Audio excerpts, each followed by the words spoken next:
All right, guys, welcome back.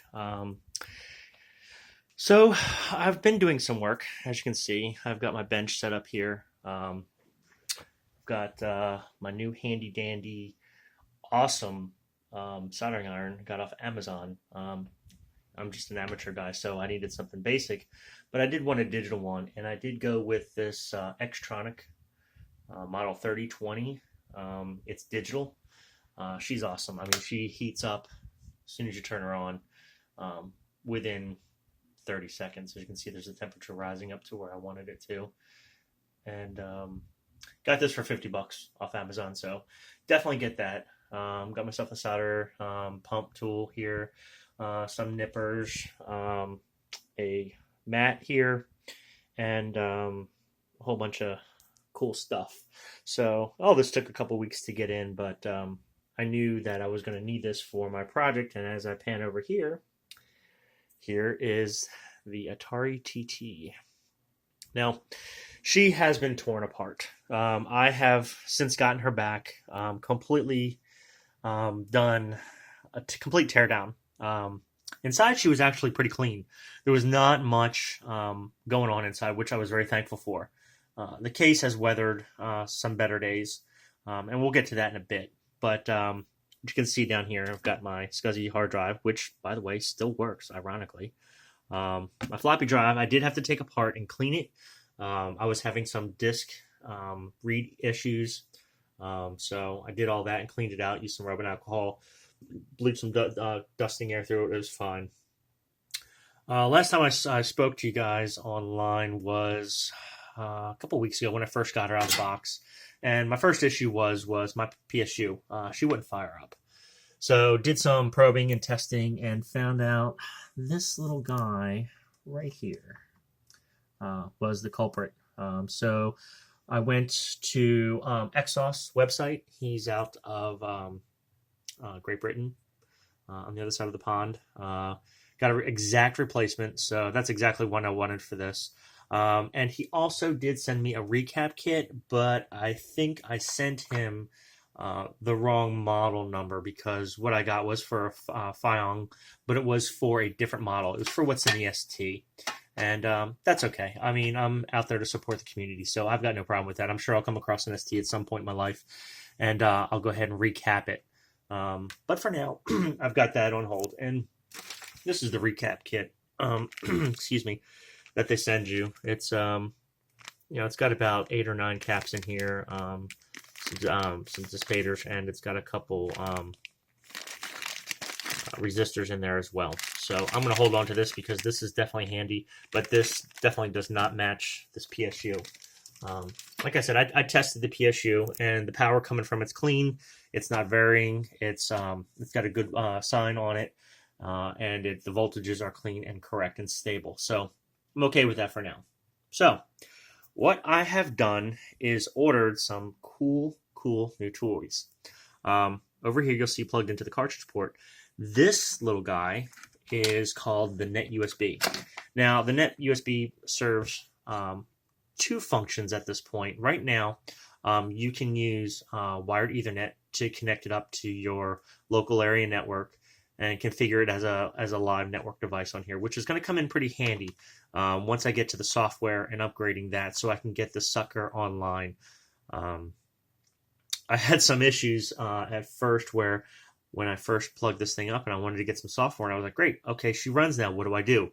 Well, I've got this guy over here. Now, as everybody knows, an Atari, most Ataris from the TT back to the 520 typically had a dual density drive in it, which is a 720K. Fortunately, I wasn't one of the lucky ones that had this 1.44 meg floppy built in with the Ajax chip. And that's okay. 720 is fine. I really don't care. I'm going to keep this device installed in the Atari for nostalgia purposes. I do like it. It's awesome. But I had no way to get any data because I had no floppy disks, or none of my other computers had a floppy drive. So Amazon saved the day, got me a floppy drive, a USB floppy drive for my IBM computer, or one of them, and for like 20 bucks. So totally worth it. go out there and invest one, but I didn't have any floppy disks, any 720K floppy disks. So what I did do is I found that in my copy of the MyGraph hand scanner, I actually had backup copies of the software. Forward thinking, maybe? Don't know. Anyway, started using one of the floppy drives and moving data back and forth. So back to this little baby here. So as we see on the one side, you've got standard Ethernet. Great. But on this side, you now get USB with the Atari computer. However, at the time when I bought this, this was strictly for mouse support. I don't even think there's keyboard support, to be honest with you, yet. I think they're working on it. But the other thing was mass storage USB devices. So I went on the Atari forums, talked to a few guys, and found and got in touch with the developer who actually made the software that allows you to use USB on the Atari computer. Very, very cool. Reached out to him, said, hey, I know you got a few testers out there that are testing the ST. I've got a TT with TOS 306. Would like to be a tester for you guys if possible. And sure enough, within like a few hours, she emailed me back and said, here you go. Here are the drivers. Go ahead and use it. Enjoy it. Have fun with it, but don't distribute it. So I told him I wouldn't. And so there we go. So yesterday, I got the device to recognize. Shockingly enough, I was like, oh, wow, this is great. But I couldn't actually see the device on my computer. So I'm going to boot it up, and we'll get back to this in just a second. But the other cool toy that I bought, and let me just, well, the easiest way is just to kind of move this around a little bit, but is this guy over here. Now, this is by Frank Lucas out of Germany. He makes a device for the TTs and the Mega STEs that allow the Atari rather, to connect, as you can see here, a VGA card. Very specific VGA cards too, to the TT and the Mega ST via the VME port. Now, this combination unfortunately does not work. I have the right video graphics chip on here, the T-Sing or Sing or whatever you want to call it. However, the DAC chip for this one is incorrect. So the software that is developed for this won't communicate with this video board. I spent probably about, 4 or 5 hours at least last weekend trying to figure this out. Like, it would acknowledge, it would see the video card, but when I would switch to the VGA input of it, hold on one second, gotta get a little close to put this back in, push this in, it wouldn't recognize it. It would just be a black screen. So wrote to Frank, and again, very quick, very rapid response. Came back and said, yeah, you got the wrong video card. So I'm on the lookout. There's some very specific graphic cards. And by the way, all this is over in German and Poland. These guys work on this kind of stuff on the side. They don't do this for a living. This is kind of like a hobby to them. It's a hobby of love, you could say. Kind of like what I'm doing here now. I'm kind of rediscovering all this again 20 years later. But they're very, very, very helpful and very quick to respond. And there's tons of information out there on the forums. If you haven't done it and you're into Atari computers, go to atari-forum.com, sign up, get yourself an account. It's free, register, and then just start browsing through all the feeds and all the information that's out there, because there is such a community for it, and it is amazing. So I'm on a lookout card for a new VGA. Got this one for sale on eBay. I'm going to just send it back out there. Threw it up for a couple bucks and said, you can buy it now for $60, or you can go ahead and bid your way through it. So we'll see what happens. I'll keep you guys posted on that. So I'm sure you guys want to see what this thing does now. Boot it up. So I'm going to go ahead and fire it up. I love these old Ataris. They always spin up nice and loud too. So here we go. The screen's going to boot up, and we're going to go ahead and get MemTest. So haven't upgraded the memory in the TT and the TT yet, and we're going to talk here in a little bit about something that I recently found. Again, another developer. out somewhere in Germany is developing a board called the Thunderboard and the Stormboard. Now, the Thunderboard will give you 128 megs of RAM on a TT, and it has a sister board that also gives you IDE support for the Atari, which is amazing. And it plugs in right. You take this board out, this memory board out, which is your fast TT RAM, and it just sits right in there. And they plug right into that VME slot on the TT. Very awesome. I'm supposed to get in contact with him the next 2 or 3 weeks to put a request in for that. So here we go with the memory test. Now, after the memory test, you're going to get the hard drive drivers booting up, and then you're going to see the USB drivers booting in, syncing in. And I'm going to get a little close to that so you can see that, because this is some really cool stuff.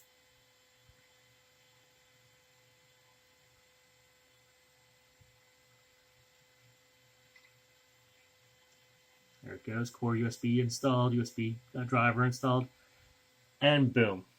Now, that flash you saw right there was the actual utilities injecting into TOS. And if you look right here, under the desktop, I now have a section for USB utility. And if I click on that, boom, there's my SanDisk Cruiser. And if I don't have anything in there yet, but there's my F drive. So what I had to do is basically go into my hard drive utilities, which are a much older version. They're at least 18 years old now.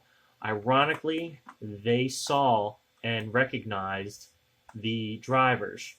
So what I'm going to do is, just for demonstration, I'm going to copy the utilities folder down to one of my partitions. And this is a 512 meg partition, which in Atari, that is like massively large.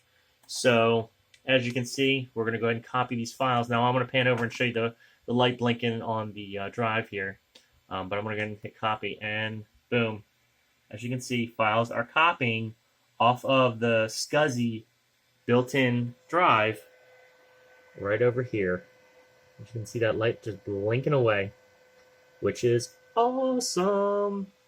Having USB on an Atari really opens up your possibilities. Now, I think the guys are working on possibly developing a keyboard driver. I really hope so. And that brings me to my next area. Once I get this set up, as you can see now, my computer's kind of Frankenstein together. This is not a TT keyboard. I've tried hard to find a TT keyboard. They're outrageously priced. And 9 times out of 10, you're not even going to find the format for your region. Mine happens to be US, which is a very difficult one. Now, I've taken this one apart, cleaned it. It works absolutely fine. It's a beautiful keyboard, but she's old. She's got a few little cosmetic issues here. She's cracked. The post inside that holds this this corner secured down is broken, and it's completely broken off. So there's no way to secure that any longer. I did have to go out and got myself a mouse. Again, eBay, $20. But I want to upgrade it a little bit, and I've really been tossing around the idea, because over here, excuse my mess, is my TT case. Now, you can see this guy has seen better days. Corners got chipped off in shipping when I got it back from my very good friend out in Arizona, who took care of it for the past 20 years for me. Thank you, Chris. Shout out. Really appreciate it. But this case is beyond yellowed. You can't get these anymore either. These are like worth their weight in gold. I mean, they're just invaluable. But again, cosmetic issues. She's cracked here from shipping. This whole corner broke, split off. And she's getting a hairline fracture over here. And you can really tell the color difference down here. So what I'm going to do with my TT case now, and I know if you're an Atari computer enthusiast, you're going to scream at me. You're going to tell me, no, don't do it. But here's what I'm going to do. This case, I'm going to retro bright. Now, I know that's not going to bring me back to the original. I'm going to repair these corners with Bondo. And I'm going to seal up these cracks in the back corner. And then what I'm going to do is, instead of using the RF shielding that it came with, flip this over. This is probably going to fall out. Oh, no, it didn't. I can't put the shielding back in because if you notice now, I have this video card configuration. Well, the shielding won't support that because I want my video card with the VME adapter all built inside, coming out this back port here. So what I'm going to do is on the inside here, I haven't figured out if I'm going to use RF paint or if I'm going to use like metal screen that you would replace your window screens with. I've been looking at a lot of videos online and looking at a lot of information, and it seems that the aluminum screen will work well and line all of this with that because that paint is ridiculously expensive. You can see it here. It's this paint. And the reason this is red is because it's got copper in it. The reason it's got copper in it is because it needs to be shielded. But again, you're talking about back in the old days when people used to set CRT monitors on top of these computers and they gave off a lot of RF radiation. We don't use those anymore. I mean, at least I don't. I'm going to be using an LED, a modern panel. But what I want to do is after I retrobrite the case, and that's only to clean it up. That's only to get it to get this yellowing from the anti-fire retardant that they installed in the plastic way back in the day.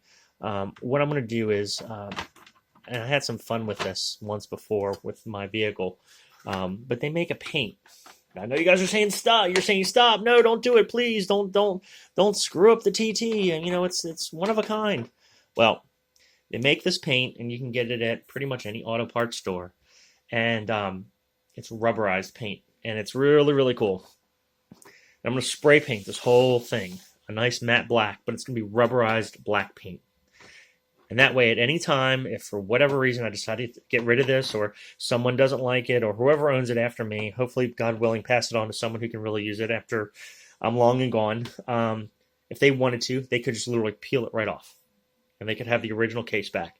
And it serves another purpose, too. It's going to protect the case. It's going to protect it from light. It's going to protect it from more scratching and dings and dents. Yeah, I'm going to do that. And I'm going to put I'm going to keep the original floppy drive in here because she works. There's no reason not to. Plus, I paid $20 for a USB floppy drive now, so it's just cool. And here we have all the ports. Now, what I do want to do is, if you notice over here, the NetUsbee device, it's going to stick out. You know, it's going to stick out of this slot right here. This is the cartridge slot for the Atari.